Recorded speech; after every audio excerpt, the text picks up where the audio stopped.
आज का जो वचन है वह है दुष्ट आत्माओं का कार्य। क्या है वचन?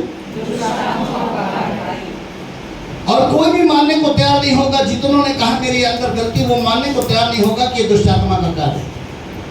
अगर मानने को तैयार है तो अच्छा है, नहीं मानने को तैयार है तो आज का वचन है। हालेलुया। तो क्या है वचन? जिसको ना तो हम देख सकते, जिसको ना हम समझ सकते, जिसे ना तो हम देख सकते, ना जिसे हम समझ सकते, और ना कभी हम इसे महसूस करने की कोशिश करते हैं। आइए हम देखते हैं मत्ती की किताब उसका 12 अध्याय। जब अशुद्ध आत्मा मनुष्य में से निकल जाती है तो सूखी जगहों में विश्राम ढूंढती फिरती है और पाता नहीं। तब कहती है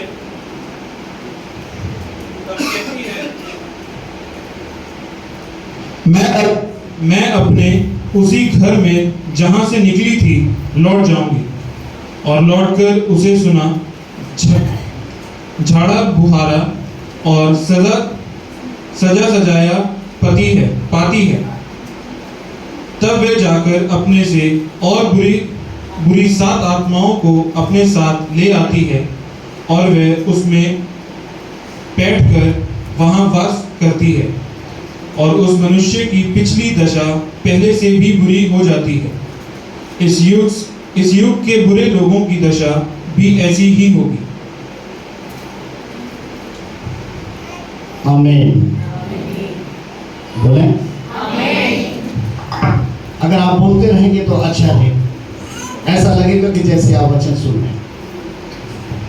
प्रभु यीशु मसीह यहाँ बता रहे हैं कि ये दुष्ट आत्मा के कार्य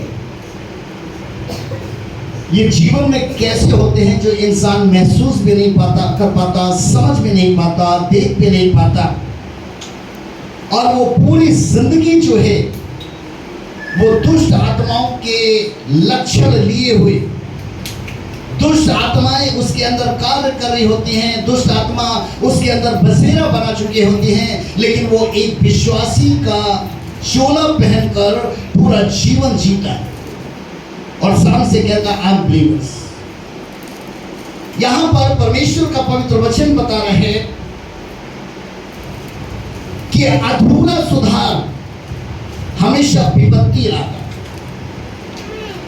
ये दुष्ट आत्माएं ये अधूरे सुधार में हमेशा कार्य करती है, लेकिन जिसके जीवन में पूरा सुधार होता है उनमें ये दुष्ट आत्माएं काम नहीं कर पाती। अब ये अधूरा सुधार क्या होता है? मीन्स बपतिस्मा तो लिया है लेकिन आज तक मन नहीं फिरा है, वचन तो पढ़ते हैं लेकिन उस पर चलते नहीं, जब भी प्रार्थना करने में चूक जाते हैं, परमेश्वर के भवन में जाने से चूक जाते हैं, तो माफी भी मांगते हैं लेकिन उस पर कायम नहीं रहते कि आगे से ऐसा नहीं हो। यह अधूरा सुधार है। और प्रभु यीशु मसीह कह रहे हैं कि आने वाले वक्तों में, आने वाले समय के अंदर जिनके जीवनों के अंदर अधूरा सुधार होगा, दुष्ट आत्मा के कार्य उसमें होते रहेंगे, दुष्ट आत्मा के कार्य उसमें बने रहेंगे और वो समझ नहीं पाए। तो उन्होंने एक स्टोरी बताई। वो स्टोरी इस प्रकार से बताई कि अशुद्ध आत्मा मनुष्यों में से जब निकल जाती, जैसे एक व्यक्ति होता है और वो आता है, कहता है कि पास्टर जी इसको दुष्ट आत्मा सता रहा है, और जब उसके लिए प्रार्थना की जाती है तो वो दुष्ट आत्मा निकल जाती है। मेरे प्रिय, यहाँ पर प्रभु यीशु मसीह बता रहे हैं कि वो दुष्ट आत्मा जो उसमें से निकल जाती तो फिर वो जाती है, लिखा हुआ है कि वो सूखी जगहों में विश्राम ढूंढती फिरती और पाती नहीं है। वो सूखी जगह में रहना पसंद नहीं करती। गिरसानिया देश के अंदर जो साकलों में बांधा जाता था, जो कब्रों में रहा करता था, जिसके ऊपर 6000 दुष्ट आत्माएं थी। कितनी? 6000। बहुत चालाक होती, ये इतना चालाक होती है, इतनी चालाक होती हैं कि जिनके अंदर ये पूरी की पूरी सेना होती है, वो व्यक्ति जान ही नहीं पाता। कि मेरे अंदर कितनी दुष्ट आत्माएं काम कर रही हैं। एक झूठ का भी आत्मा काम कर रहा है, एक बुराई का भी आत्मा काम कर रहा है, एक धोखे का आत्मा भी काम कर रहा है, एक लड़ाई झगड़े का भी आत्मा काम कर रहा है, एक गाली बकने का भी आत्मा काम कर रहा है। ये कई प्रकार के इंसान उसे समझ नहीं पाता, क्योंकि 6000 दुष्ट आत्माएं एक साथ बगैर झगड़े के रह सकती हैं, लेकिन एक मनुष्य, लिखा है कि बरसों से ये 6000 दुष्ट आत्माएं एक साथ उस व्यक्ति के अंदर थी, लेकिन कभी भी उस व्यक्ति को महसूस नहीं होने दिया। अगर 6 आदमियों को एक साथ छोड़ के देखो, एक हफ्ते के लिए, एक हफ्ता छोड़ दो, 6 घंटे के लिए छोड़ के देखो, 6 घंटे छोड़ दो, आप आधे घंटे के लिए छोड़ के देखो। आप बसों में जाते हैं, बस में जानते नहीं कौन बैठा है, लेकिन अगर उसके साथ थोड़ी सी आपकी जान पहचान हो गई तो जहां तक वो उतरेगा नहीं, सारे किस्से उसके आप सुनोगे, आप उसको बता। ये दुष्ट आत्माएं क्या ढूंढती हैं? यीशु मसीह से कह रही थी कि मुझे सूखी जगह पर नहीं भेजो। ये दुष्ट आत्माएं कह रही थी कि मुझे सूखी जगह पर नहीं भेजो, अगर तुम्हें भेजना है तो मुझे वहां पर भेजो जो एक जीवित प्राणी हो, जीवित प्राणी। क्योंकि दुष्ट आत्माएं एक जीवित प्राण में रहना चाहती हैं, चाहे वो जानवर का हो, चाहे वो इंसान का हो।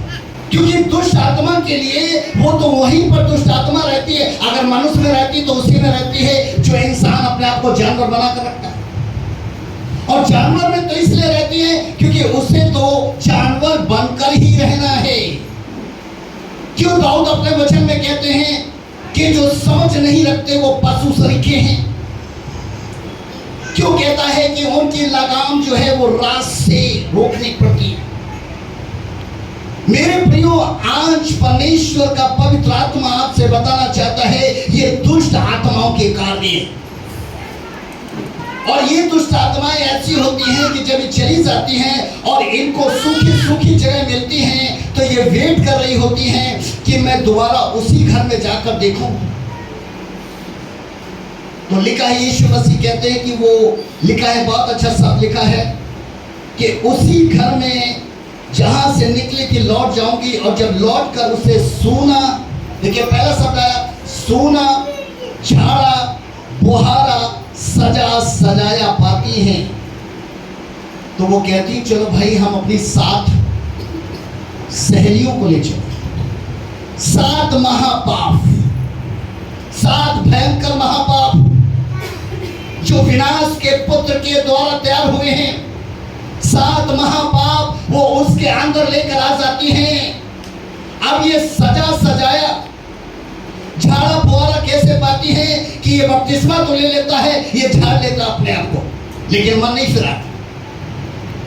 ये वचन तो सुन लेता है, किस तरीके से झाड़ तो फुहार लेता है, लेकिन वचन पर बना नहीं रहता। प्रार्थना करना चूक जाता है, भवन कर जाने में चूक जाता है, गिल्टी को महसूस करता है, लेकिन आगे कभी कोशिश नहीं करता कि मैं ऐसा नहीं करूं। झोला फाड़। ये दुष्ट आत्माएं देखती भी हैं, ये दुष्ट आत्माएं बातचीत करती हैं, ये दुष्ट आत्माएं सुनती हैं, और ये दुष्ट आत्माएं कार्य करती हैं। और हम क्या कहते हैं? हम में शैतान नहीं है। पतरस से अगर पूछा जाता, जो पतरस कह रहा था कि प्रभु तू कैसी बात करता है, ऐसा कुछ नहीं होगा। प्रभु यीशु मसीह कहते हैं शैतान दूर हो जा। वो नहीं जान पाया था कि जो बातें वो अपने मुंह से निकाल रहा था वो शैतान उसमें आकर बोल रहा था। वो यहूदा इस्करियोती नहीं जान पाया था कि जिस मेज के आगे वो खड़ा है, जिस मेज में से वो रोटी खाने पीने के लिए सारा है, आज उसमें भी शैतान आ चुका है। हम भी उसी तरीके से नहीं समझ पाते, हम भी जान नहीं पाते। हम प्रभु के साथ संगत करते हैं, हम प्रभु की मेज में शरीक होते हैं, लेकिन हम नहीं जान पाते कि दुष्ट आत्मा हमें कार्य कर रही है। लेकिन हम ये जान जाते हैं कि हम में कमी है, किसी में 2 कमी है, किसी में 3 कमी है, किसी में 4 कमी है। आज हो सकता है कि एक भाई कहते हैं मुझ में कमी नहीं, लेकिन उनके परिवार में पूछ कर देखें, उनके पड़ोस में पूछ कर देखें, समझ एक दूसरे में अपने आप को पूछ कर देखिए कि इस भाई में कहता मुझ में कमी नहीं। आप देखिए आपको नजर आ सके। हम नहीं महसूस कर पाते, लेकिन दुष्ट आत्माएं जानती है। दुष्ट आत्माएं कैसे जानती है? एक दुष्ट आत्मा क्या कहती है? प्रेरितों का काम 1928, प्रेरितों का काम 1928 और 15वीं आयत में एक दुष्ट आत्मा क्या कह रही है? जरा ध्यान से सुनिए आप।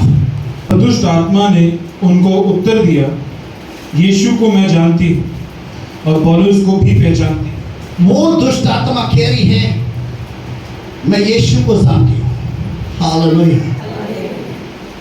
आपके यीशु को वो जानती है, उस पवित्र आत्मा को वो जानती है, उस सामर्थ को जानती है जिसे आप प्राप्त करते हैं। जिस नाम को आप लेते हैं वो दुष्ट आत्मा उसे जानती है।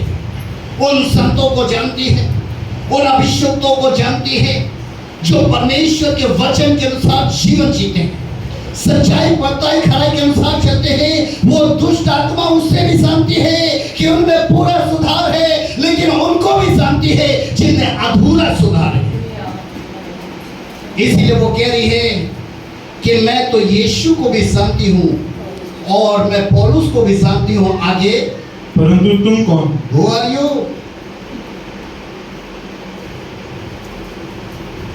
एक दुष्ट आत्मा अगर दूसरी दुष्ट आत्मा से कहे बाहर निकल, वो कहेगी सिस्टर मैं तो हूं कोई नहीं, ब्रदर मैं वही तुम्हारा वाला हूं, तुम्हारा वाला, तुम्हारे अंदर जो आत्मा वही तो मेरे अंदर आत्मा।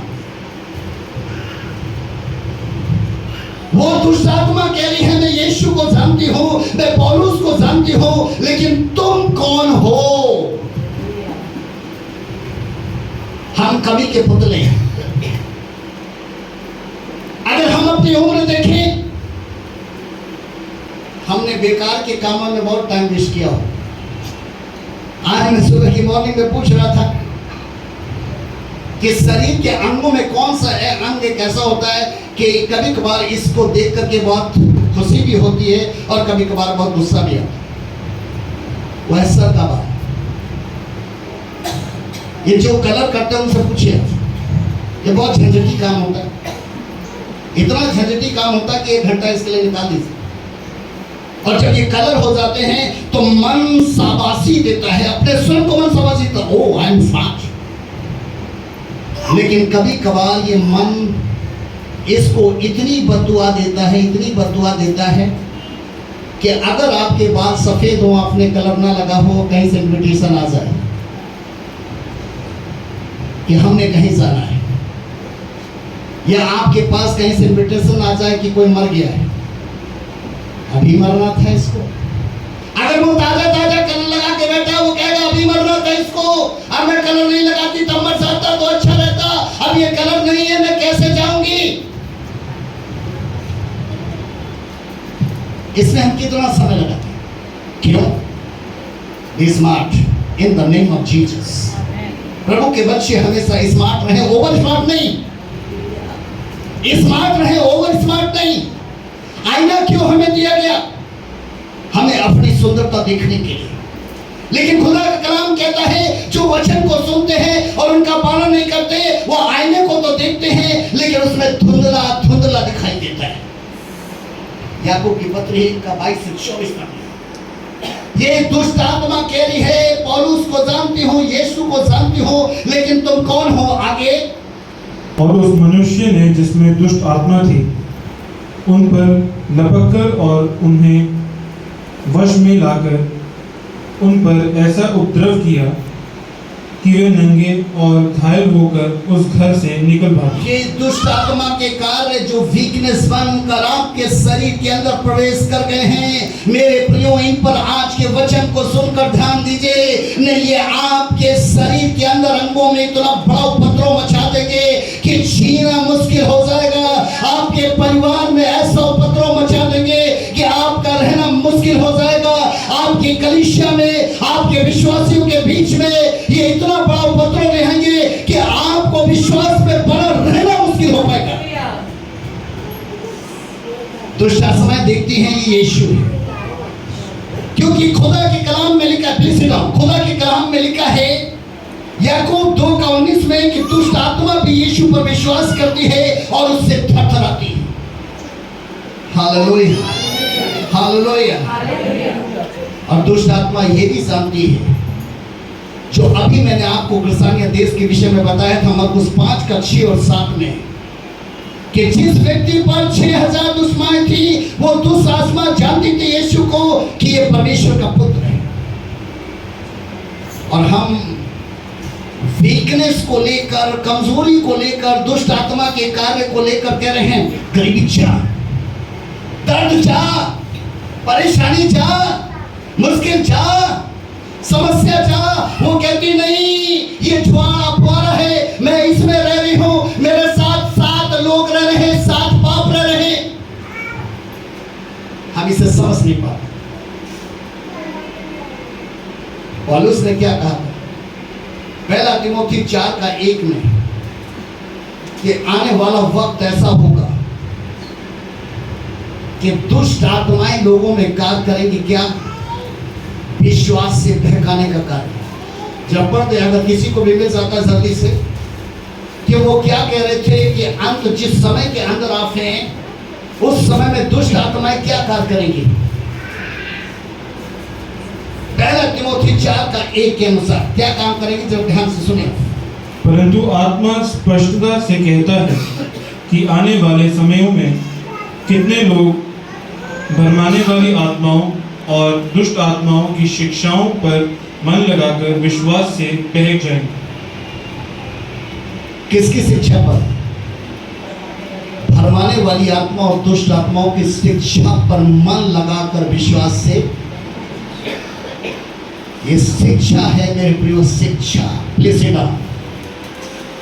हम दुष्ट आत्मा किसमें कार्य करती है? ये दुष्ट आत्मा किसमें कार्य करती है मेरे प्रियो? हम इसे जान नहीं पाते हैं। दुष्ट आत्माएं मनुष्य की कमियों पर नजर रखती हैं। दुष्ट आत्माएं मनुष्य की कमियों पर नजर रखती हैं, कमियों पर। और जब उसके अंदर कमी देखती हैं तो उसी कमी पर हावी हो जाती हैं और उसी कमी को उसके जीवन के अंदर ढाल बनाकर इस्तेमाल करती है, जिसे हम नहीं समझता। कर एक बार उसने देख लिया कि ये व्यक्ति झूठ बोलता है, ये व्यक्ति शराब पीता है, ये व्यक्ति झगड़ा करता है, ये व्यक्ति क्रोध करता है, ये व्यक्ति बुराई करता है। ये एक वीकनेस होती है, एक छोटी सी वीकनेस, लेकिन उसकी नजर किस पर है? कमियों पर है। तो वो क्या करती है? इसी कमी पर वो हावी हो जाती है। फिर वो क्या करेगी? उस गुस्से को कैसे भड़काएगी? उस गुस्से को भड़काना शुरू करेगी, भड़काना शुरू करेगी, भड़काना शुरू करेगी। यानी खुदा के कलाम के अनुसार मेरे प्रियो, दुष्ट आत्माएं मनुष्य की कमियों पर नजर रखती हैं और उन्हीं कमियों को देखकर उसी कमियों में उसे विश्वास से बहका देती हैं। अब कमी नंबर 1, नींद आना। कमी नंबर 1, नींद आना। नंबर 2, आलस आना। नंबर 3, लापरवाह। ये 3 बातें। और जो मनोरंजन और बहुत सी चीजों के शौकीन हैं, उनके लिए 2 चीजें आजकल इस संसार के अंदर हैं जो पूरी दुनिया में चल रही हैं। और कल हमने रसगुल्ले भी खाए थे, एक टीवी और एक मोबाइल। दुष्ट आत्माओं के कार्य ये उन्हीं के अंदर प्रबल होते हैं जिनके अंदर कमी होती है। और पहली कमी है नींद का आना। कमी नंबर 2, आलस का होना। कमी नंबर 3, लापरवाह। चर्च नहीं गए क्या होगा? पास्टर ने खरीद रखा है, ठेका ले रखा है, दूसरा चर्च है, प्रभु ऐसे करेगा, दूसरा प्रभु है। ध्यान से सुनेगा, दुष्ट आत्माओं के कार्य। अब ये कमियां जब हमारे अंदर आ गई तो दुष्ट आत्माएं इन्हीं कमियों को देखकर उन पर हावी होंगी और दिन प्रतिदिन उन कार्यों में आगे बढ़ाएंगी। सोना खराब नहीं होता। ज्यादा इंसान मेहनत करता है तो आलस का आना भी खराब नहीं होता। बहुत सी चीजें ध्यान से उतर जाती हैं, ये कोई बहुत बड़ी बात नहीं। आज मोबाइल किस लिए बना, आज टीवी किस लिए बनी? टीवी का मतलब क्या था? टेलीविजन, दूर का दर्शन, पास। ये हमें क्यों दिए गए? ये खराब नहीं है, लेकिन बेटाइम यूज करना, हालेलुया, बेटाइम नींद का आना। जब सोने का समय है तो जागते हैं, और जब जागने का समय है तो सोते हैं। ये कहां पर फैक्ट्री चला कर आए? एक टीवी के आगे बैठा है, एक मोबाइल के आगे बैठा है, और वो ये कभी जानता है कि जब मैं वचन सुनता हूं या जब मैं वचन पढ़ता हूं, मैंने 2 मिनट पढ़ा, 2 मिनट सुना, 5 मिनट सुना, 10 मिनट सुना, 15 मिनट सुना, आधा घंटा हो गया तो पास्टर पे भी गुस्सा आ जाता है। इतना वचन कोई देता है? इतना। लेकिन वही व्यक्ति जब टीवी के सामने बैठा हो, वही व्यक्ति जब उसके हाथ में मोबाइल हो तो कहता है पता ही नहीं लगा 2 घंटे कैसे निकल गए। दुष्ट आत्मा के कार्य हैं, उसने इस कमी को देख लिया आपके अंदर। दुष्ट आत्मा के ये कार्य हैं जिसने आपको एक गहरी नींद में सुला कर रखा है, एक ऐसी गहरी नींद में सुला कर रखा है जिसके प्रति आप लापरवाह हैं। इसलिए मेरे प्रियो, अगर आज हमने पौलुस की बात नहीं मानी, पौलुस कहते हैं इनके आदि मत बनो। ये सोने वालों, ये नींद आपके बस में है। ये दुष्ट आत्मा का कार्य है बेटाइम सोना। परमेश्वर ने सोने के समय सोना, जागने के समय जागना, मोबाइल समय के मोबाइल चलाना, टीवी के समय में टीवी देखना, लेकिन बेटाइम करना, ये दुष्ट आत्मा ने इस कमी को पा लिया है और इस पर हावी हो गई है। और पौलुस अपनी पत्री के अंदर कह रहे हैं 1 कुरिन्थियों 9:27 में कि ऐसे शरीर के अंगों को मार डालो। ये शैतान की एक ऐसी कमी है कि परमेश्वर के वचन के प्रति हमारे अंदर कुछ ऐसी अभिलाषाएं डालती हैं, हमारे अंदर कुछ ऐसी इच्छाएं डालती हैं, किसी के अंदर नींद आना, किसी के अंदर आलस आना, और उसके बाद स्वयं को शाबाशी भी देना। ओहो,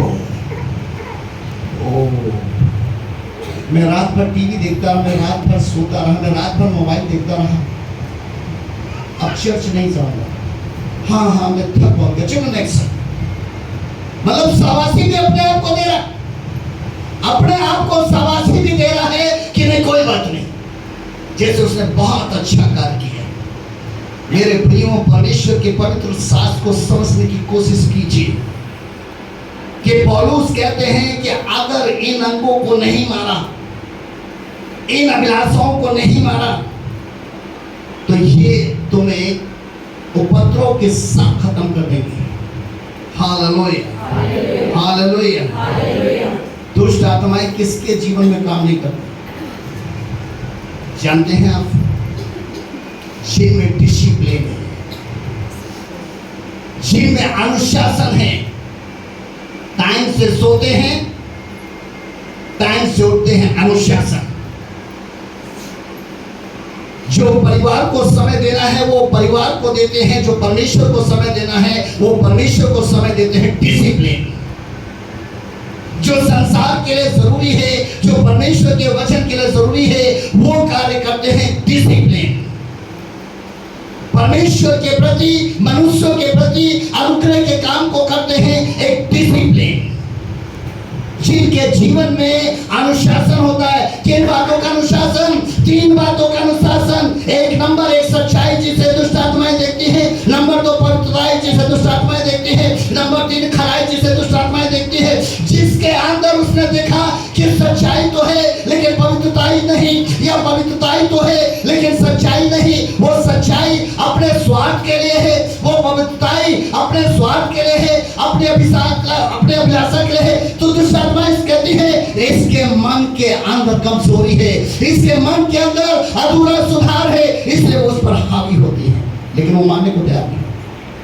ये शैतान और ये दुष्ट आत्माएं कभी अवसर देंगी ही नहीं आपको परमेश्वर के लिए, उस वचन के लिए, परमेश्वर के भवन के लिए, परमेश्वर की सच्चाई, पवित्रताई और खराई के लिए। इसलिए पौलुस कहते हैं 4:27 में कि शैतान को अवसर ना दो। इसलिए यीशु ने कहा दुष्ट आत्मा दोबारा और दुष्ट आत्माओं के साथ उन्हीं के अंदर चली जाती है जो डिसिप्लिन में रहना नहीं पसंद करते।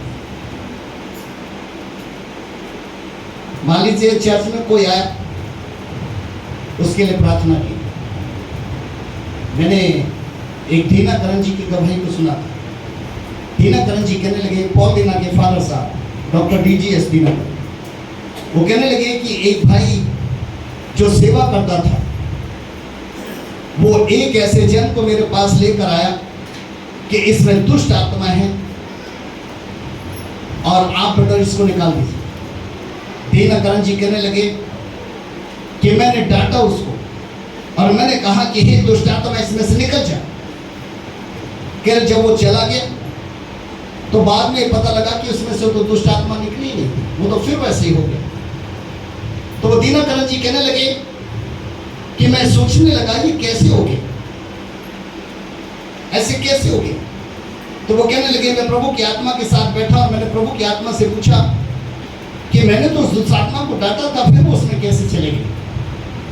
तो परमेश्वर की आत्मा भी उन दीना करन से कहती है कि जब तू दुष्ट आत्मा निकाल रहा था तो वो दुष्ट आत्मा तो उसमें थी नहीं, वो तो अलग खड़ी थी। चेक करें अपने आप कि जब आप भवन आते हैं और जब आप सच्चाई के कार्य करते हैं, आंखें बंद करते हैं, आराधना करते हैं, उस वक्त वो आपके साथ नहीं होगी। जब आपको नींद आ रही होगी, जब वचन चल रहा होगा झपकी आ रही,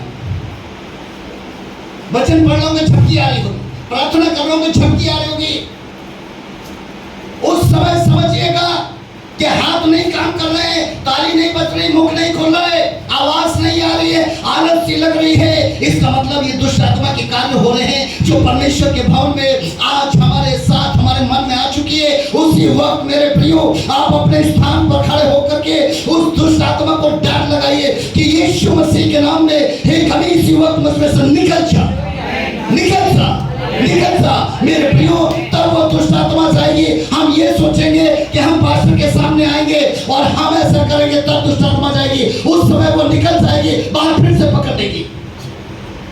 हालेलुया। सोने की चैन पहनना जरूरी है या चैन से सोना जरूरी है? अगर बाहर पड़ी हो, बाहर पड़ी हो, नींद खुल जाती, ढक्कन को देखकर 10 रुपया समझ लेते, क्योंकि ये ऐसा मन लालची होता है। कितना भी क्यों ना हो, कितना भी क्यों ना हो, अगर आज सोना भी ना हो और वो बाहर भीतर भी पड़ा हो तो भी ऐसा लगता है कि सोना होगा, उसको उठाकर देखते थे। मेरे प्रियो, ये अभिलाषा, ये लालसाएं उसी की ओर से हैं। हम प्रभु के लोग हैं, इसलिए जिनमें से दुष्ट आत्माएं निकल जाती हैं उन्हें सलाह दी जाती है। जैसे एक में से दुष्ट आत्मा निकली,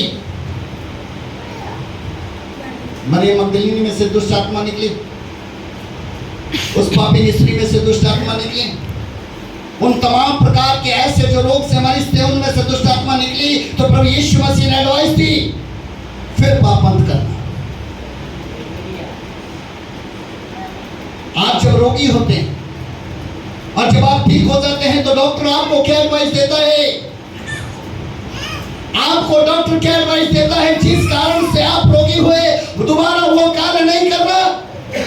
वैसे ही मेरे प्रियो, जब ये दुष्ट आत्मा के कार्य हमारे जीवन के अंदर आ जाते हैं तो प्रभु यीशु मसीह कहता है कि नाउ यू आर फ्री, अब आप स्वतंत्र हैं, लेकिन दोबारा पाप ना करना। लेकिन ये इंसान थोड़े दिन तक तो ठीक रहता है और थोड़े दिन के बाद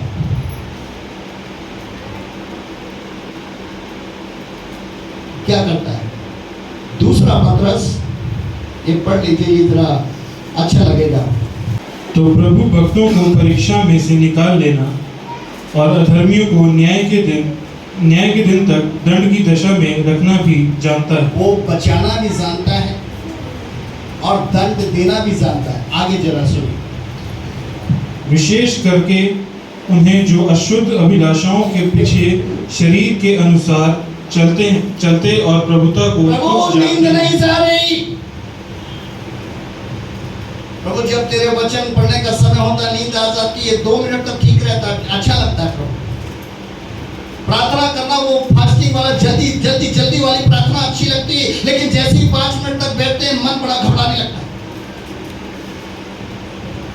सुनिए वचन क्या कह रहा है, जरा फिर से पढ़ दीजिए। विशेष करके उन्हें जो अशुद्ध अभिलाषाओं के पीछे, विशेष करके दंड उन्हें दिया जाता है जो अशुद्ध अभिलाषाओं के पीछे। कौन से अभिलाषाएं? अशुद्ध, बेटाइम वाली अशुद्ध आत्माएं। आगे, शरीर के अनुसार चलते और प्रभुता को तुच्छ जानते हैं। शरीर के अनुसार चलते हैं और प्रभुता को, प्रभु के वचन को, प्रभु की आशीष को, प्रभु की आज्ञा को, प्रभु के वचन को तुच्छ जानते हैं। आगे, वे ढीठ और हठी हैं। वो ढीठ और हठी हैं। आगे, और ऊंचे पद वालों को बुरा भला कहने से नहीं डरते। किन्हें? ऊंचे पद वालों। चाहे वो पास्टर हो, चाहे वो भविष्यवक्ता हो, चाहे वो नबी हो, उसको बुरा भला कहने से नहीं डरते। नहीं डरते। पूरा हो गया कंप्लीट। ये वचन में लिखा है। अगर वो अपने भक्तों को बचाना जानता है तो जो बुरे लोग हैं उनको सजा भी देना जानता है। इसलिए ये कमियों को सुधारें, इनसे आप युद्ध करें। जो समय सोने का है उस वक्त सोएं आप, जो जगने का समय उस समय जगें, जो वचन पढ़ने का समय है वो पढ़ें। आज बहुत से ऐसे हैं जिनकी नाइट ड्यूटी होती है, बहुत से लोग होते हैं नाइट ड्यूटी होती,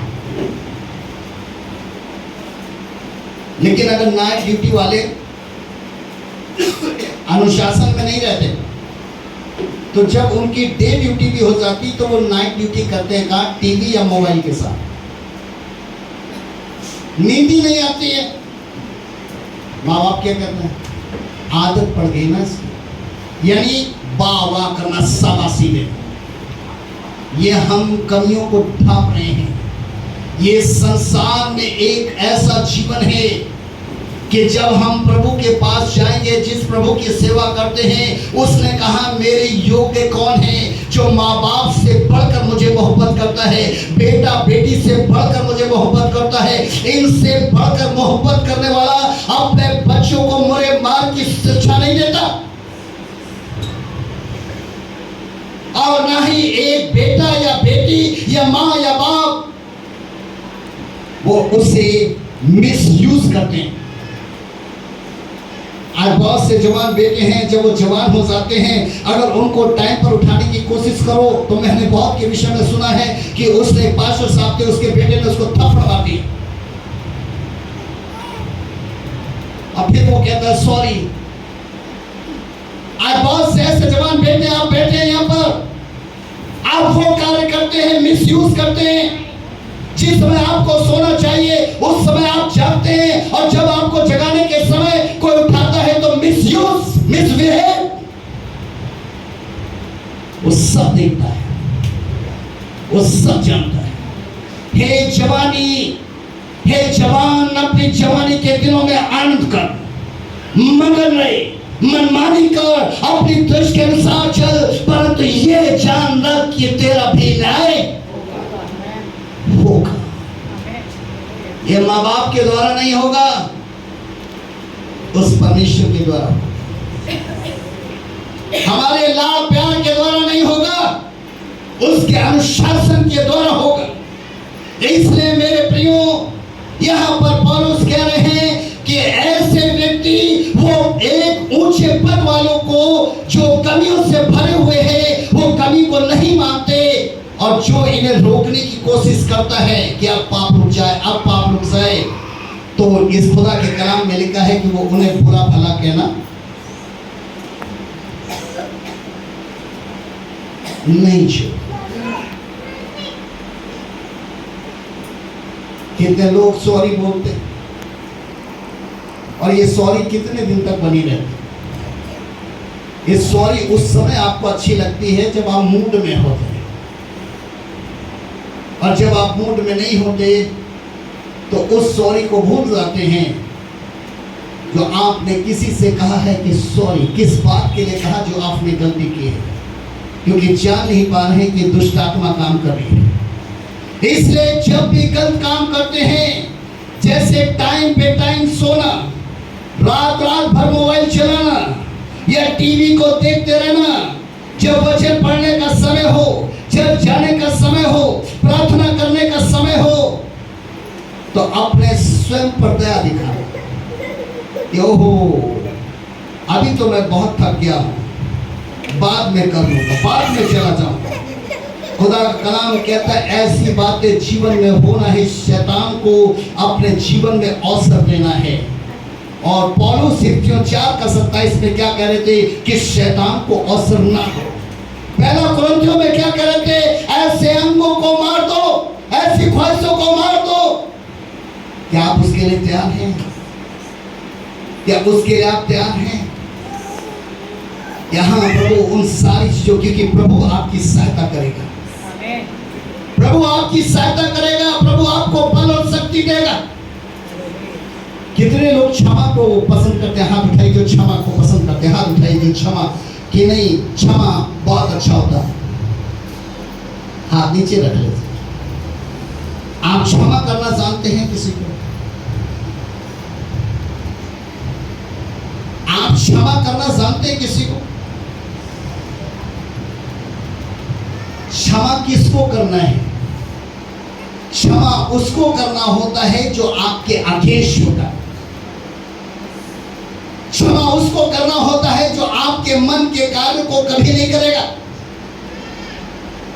क्षमा उसे करना होता है मेरे प्रियो जो आपसे बहुत दूरियां बना कर रखता है, लेकिन हम ऐसों को क्षमा करना नहीं जानते। लेकिन जीवन के अंदर स्वयं हम क्षमा चाहते हैं। हमारे साथ यही होता है कि हमने जीवन के अंदर दो चीजें सीखी हैं, एक क्षमा और एक पश्चाताप। कि हमारे जीवन का एक ऐसा नमूना है कि जो हमें हर वक्त तक परमेश्वर के नजदीक पहुंचाता है,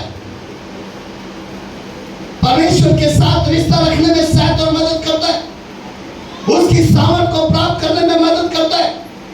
इसीलिए याकूब 4:7 में लिखा है कि जब आप देखो कि शैतान और दुष्ट आत्माएं कमी बनकर आपके जीवन के अंदर काम कर रही हैं, तो याकूब 4:7 में लिखा है कि परमेश्वर के अधीन हो जाओ और शैतान का सामना करो तो वो तुम्हारे पास से भाग जाएगा। हालेलुया। आखिरी वर्सेस, सारे लोग खड़े हो जाएं, आप एक आखिरी वर्सेस पढ़ दीजिए। और जो मसीह यीशु के हैं, उन्होंने शरीर को उसकी लालसाओं और अभिलाषाओं समेत क्रूस पर चढ़ा दिया है। यहाँ पर लिखा है जो मसीह यीशु के हैं। हम किसके हैं? यीशु मसीह के। तो क्या आज हम अपने शरीर की अभिलाषा और लालसाओं को क्रूस पर चढ़ाएंगे? यस। इस नींद को चढ़ाएंगे? यस। इस आलस को चढ़ाएंगे? यस। इस सुस्ती को चढ़ाएंगे? यस। जो बेटाइम की आदतें मोबाइल की हैं, बेटाइम की आदतें जो टीवी देखने की है, क्या इसे भी हम क्रूस पर चढ़ाने के लिए तैयार हैं? आप जरा पढ़िए इसी वर्सेस को, आप पीछे पीछे बोलेगा सारे लोग, ये आगे पढ़ेंगे पीछे पीछे बोले। और जो मसीह यीशु के हैं, उन्होंने शरीर को उसकी लालसाओं और अभिलाषाओं समेत क्रूस पर चढ़ा दिया। आप वो मत करें। जो आज पूरी ईमानदारी के साथ, मैं उनसे बात नहीं कर रहा हूं, पवित्र आत्मा उनसे बात नहीं कर रहा है, परमेश्वर का वचन उनसे बात नहीं कर रहा है जिनके विषय में शब्द आया था ढीठ और हड्डी। परमेश्वर का पवित्र वचन उनसे बात कर रहा है, परमेश्वर का आत्मा उनसे बात कर रहा है जो हमेशा प्रभु से कहते हैं गलती हो जाने पर, प्रभु मैं ऐसा करना नहीं चाहता था लेकिन मैं कर गया, मैं ऐसा बोलना नहीं चाहता था लेकिन मैं बोल गया, जो मैं करना चाहता हूं प्रभु मैं कर नहीं पाता, और जो नहीं करना चाहता प्रभु वो हो जाता, जो मैं बोलना चाहता वो नहीं बोल पाता, जो नहीं बोलना चाहता मैं बोल जाता हूं। प्रभु तू हमारे हृदय पर, प्रभु तू हमारे जुबान पर,